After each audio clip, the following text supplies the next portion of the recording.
할렐루야! 세상을 향한 하나님의 꿈을 향하여 오늘도 최선을 다하여 살아가시는 드림교회 성도 여러분, 여러분을 주님의 이름으로 축복합니다. 오늘도 계속해서 이 영상을 통해서 함께 속회 예배를 나누실 텐데요. 오늘 주시는 하나님 말씀, 구약성경 요나 4장 1절에서 11절까지의 말씀입니다. 요나가 매우 싫어하고 성내며 여호와께 기도하여 이르되 여호와여, 내가 고국에 있을 때에 이러하겠다고 말씀하지 아니하였나이까? 그러므로 내가 빨리 다시스로 도망하였사오니 주께서는 은혜로우시며 자비로우시며 노하기를 더디하시며 인애가 크시사 뜻을 돌이켜 재앙을 내리지 아니하시는 하나님이신 줄을 내가 알았음이니이다. 여호와여, 원하건대 이제 내 생명을 거두어 가소서. 사는 것보다 죽는 것이 내게 나음이니이다 하니 여호와께서 이르시되 내가 성내는 것이 옳으냐 하시니라.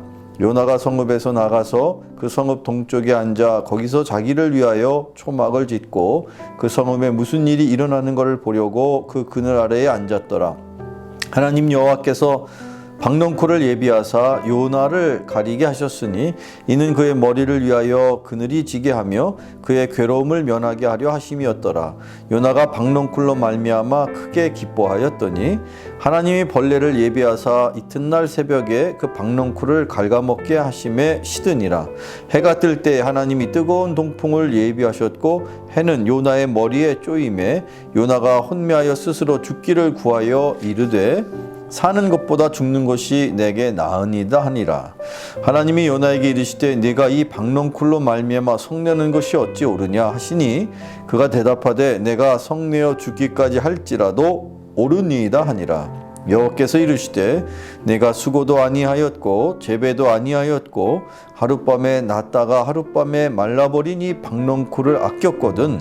하물며 이 큰 성읍 니느웨에는 좌우를 분별하지 못하는 자가 12만여 명이요 가축도 많이 있나니 내가 어찌 아끼지 아니하겠느냐 하시니라. 아멘. 자, 오늘 함께 나눈 이 요나 4장 1절에서 11절 중심으로 모든 민족을 사랑하시는 하나님이라는 제목으로 말씀을 나눕니다. 자, 오늘 이 말씀을 통해서 우리는 이 니느웨를 하나님께서 어떻게 사랑하시고 그래서 이 요나 선지자를 통해서 이방 백성이지만 니느웨를 어떻게 구하시는지를 우리가 살펴보겠는데요. 자, 그 속에서 이 말씀 속에서 이 니느웨까지 요나를 이끌어 가시는 하나님은 어떤 분이시냐는 것을 우리가 살펴보게 될 겁니다. 먼저 이 니느웨 성에 살고 있는 이방인들은 이스라엘 백성들과는 원수지간에 있습니다. 그러니 아무리 하나님의 사랑을 전하는 그런 선지자라고 할지라도 이 요나의 마음속에는 그 니느웨를 구원해야 되겠다는 생각이 미처 들지 않았던 것입니다. 그럼에도 하나님께서 요나 선지자에게 사명을 주시고 그 니느웨 백성들을 구원하기를 원하셨습니다. 자, 이제 구체적으로 요나를 니느웨까지 이끌어 가시는 하나님이 어떤 하나님이신가? 그 첫 번째 하나님은 뜻을 돌이키시는 분이다라는 것을 우리가 기억해야 합니다. 오늘 조금 전에 읽었던 본문 중에서 2절을 다시 한번 살펴보고 읽어보겠습니다.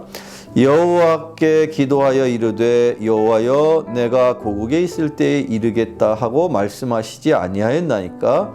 그러므로 내가 빨리 다시스로 도망하였사오니 주께서는 은혜로우시며 자비로우시며 노하기를 더디하시며 인애가 크시사 뜻을 돌이켜 재앙을 내리지 아니하시는 하나님이신 줄을 내가 알았음이니이다. 아멘. 여기 요나서 4장 2절 하반절에 보면 하나님께서 뜻을 돌이키사 재앙을 내리시지 아니하였다라는 표현이 등장합니다. 이처럼 하나님은 때때로 당신의 뜻을 바꾸셔서 그 재앙을 거두어 가신 것을 우리는 꼭 기억해야 합니다. 일찍이 모세 시대에 하나님께서 우상을 숭배하고 금으로 송아지를 만들어서 제사를 지내고 있던 이스라엘 백성들을 향하여 모세를 통해서 하나님이 이스라엘 백성들을 징벌하시려고 그런 계획을 갖고 계셨죠. 그때 모세는 하나님 앞에 간절한 마음으로 기도했고 하나님께서는 그 기도를 들으셔서 당신의 진노를 거두어 가셨습니다. 그 말씀이 출애굽기 32장 11절에 이렇게 기록되어 있습니다. 여호와께서 뜻을 돌이키사 말씀하신 화를 그 백성에게 내리지 아니하시니라. 아멘. 조금 전에 읽은 이 부분에도 뜻을 돌이키시는 여호와 하나님을 우리가 살펴보게 됩니다. 이처럼 하나님께서는 당신의 뜻을 돌이키시는 분이다라는 것을 다시 한번 꼭 기억하시기를 축원합니다. 자, 두 번째로 하나님은 또한 노하기를 더디하시는 분이다라는 것을 우리가 또한 알아야 합니다. 조금 전에 읽었던 이 요나서 4장 2절의 표현 중에는 주께서는 은혜로우시며 자비로우시며 노하기를 더디하신다, 그렇게 표현하고 있습니다. 하나님이 노하시지 않는다는 것이 아니라 노하기를 더디하신다. 왜 노하기를 더디하실까요? 급하게 노하실 수도 있지만 하나님이 그렇게 노하기를 더디하시는 이유는 분명히 그 패역한 누구라도, 그게 이스라엘 백성 아닌 그 어떤 이방인일지라도 그들이 자신들의 죄를 돌이키고 회개해서 주님께로 다시 돌아올 수 있도록 기다리시는 심정이 바로 더디게 노하시는 하나님으로 그렇게 표현되고 있는 것입니다. 이처럼 하나님께서는 지금도 여전히 그 하나님 앞에 자신의 죄를 고백하고 회개하고 되돌아오기를 기다리고 계신다는 것을 꼭 기억하시기를 축원합니다. 끝으로 세 번째, 또 이 요나를 니느웨까지 이끌어 가신 하나님은 어떤 하나님이십니까? 바로 이방인도 사랑하시는 하나님이라는 사실입니다. 오늘 본문 중에서 11절, 요나서 4장 11절 한번 읽어보겠습니다. 하물며 이 큰 성읍 니느웨에는 좌우를 분별하지 못하는 자가 12만여 명이요 가축도 많이 있나니 내가 어찌 아끼지 아니하겠느냐 하시니라. 아멘. 심지어 가축까지를 포함해서 좌우를 분별하지 못한다고 표현되고 있는 이 이방 백성 니느웨 성읍의 사람들을 하나님께서 여전히 안타까운 심정으로 그들이 주님께로 회복되기를 원하시는 그런 사랑의 하나님이신 것입니다. 지금도 저와 여러분의 주변에 여전히 주님께로 회복하지 못한 믿지 않는 영혼들이 있다면 그들을 향하신 하나님의 마음이 바로 이 니느웨 성에 머물러 있었던, 니느웨 성에 있었던 그 이방 백성들을 향하신 긍휼의 마음이신 것입니다. 오늘 제가 준비한 마지막 말씀, 에스겔 33장 11절의 말씀을 함께 더 읽어보겠습니다.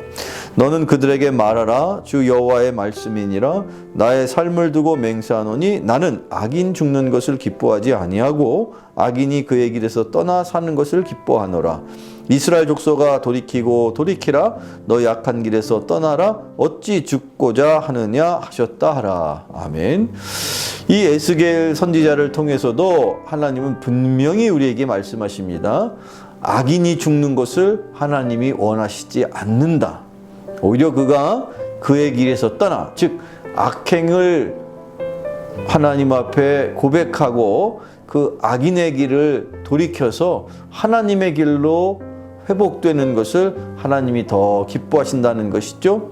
비록 믿지 않는 이들조차도 하나님을 통해서 다시 한번 저와 여러분이 그들을 주님께로 돌이키고 회복시키는 축복의 통로의 삶을 살아야 할 것입니다.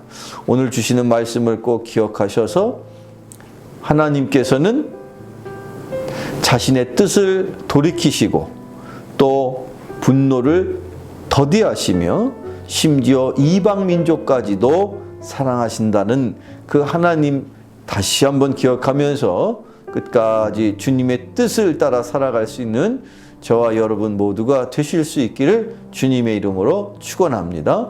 아멘. 기도하겠습니다. 거룩하신 아버지 하나님 감사합니다.